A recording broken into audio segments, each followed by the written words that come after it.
Masonry is like an onion peel. Majority of the members only get to see the first few layers, but as you go towards the center, you start to understand the big picture. This is not done so to lead astray or trick anyone, but the benefit of doing so is that it allows each member to stay or progress to the level he feels more comfortable with. For example, if you're an observant religious man, you can still join the Masonic Lodge, network, make friends, and never learn the esoteric side of Masonry. There is no burden on you to understand or find the true meaning behind rituals or symbols. In fact, you will find most of the Masons fall under this category. Masons who do end up going deep into their understanding of Masonry eventually get involved in the New World Order initiatives. Let me clarify something about the New World Order. The New World Order is not good or bad thing. New World Order is simply put an initiative of any entity whose goal spans on a global level and affects the whole world in the long run. What we think of as a New World Order is basically a strategy played on a global level, like a corporate organization. Here is how it looks. In this structure, I have also placed the traditional corporate titles to give you an idea of the extent of the leadership, scope, and power of each level. At the base, we have executives. These are the think tanks, lobbyists, and large companies. Their job is to perform research and advocacy concerning topics such as social policy, political strategy, economics, military, technology, and culture. This also includes all financial institutions, banks, and big tech companies like Amazon, Google, and SpaceX. Next up, we have senior executives like Uber Rich. By the way, the difference between senior executives and executive is like a vice president and senior vice president.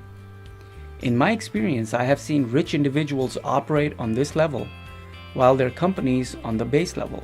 For example, Elon Musk holds the influence similar to a senior executive, while his company SpaceX would operate on an executive level. After the senior executives, we have chief executive officers. These are the governments.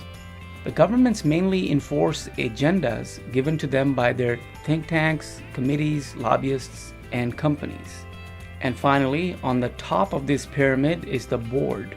In this case, the global board acts as a steering committee made up of elites. Majority of the global agendas you see are set at this level. Have you ever noticed that sometimes a trend appears out of nowhere and all kinds of companies, news outlets, and governments start to work on the same thing? These trends are set in motion at this level. Examples of steering committees at this level are Bilderberg Group, Bohemian Club, Council on Foreign Relations, Trilateral Commission, and World Economic Forum. Keep in mind that majority of the people on the senior executive level can get into the steering committees.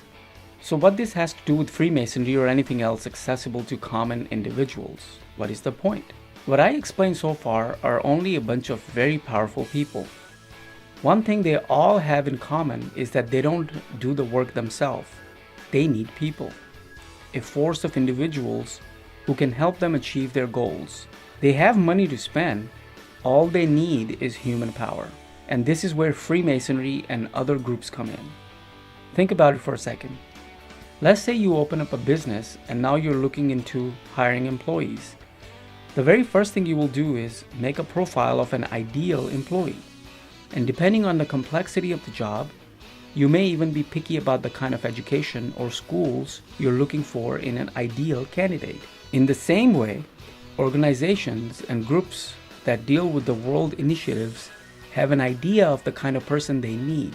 The traits they look for consist of education and the individual's view on the world matters, religion, and social politics. Freemasonry and similar groups try to mold their members into a person that these organizations look for. It is at this point that the connection between Freemasonry and so-called the New World Order becomes apparent. And just like not every single Harvard or Columbia graduate is a successful star, not every single Mason is part of the New World government. In my next video, I will go into details of how Masonry and other groups mold their members to get them selected for these companies. My effort was to keep this video short and to the point and without any unnecessary information. I hope it made sense. Thank you for giving me your time and watching this video. Until next time, so mote it be.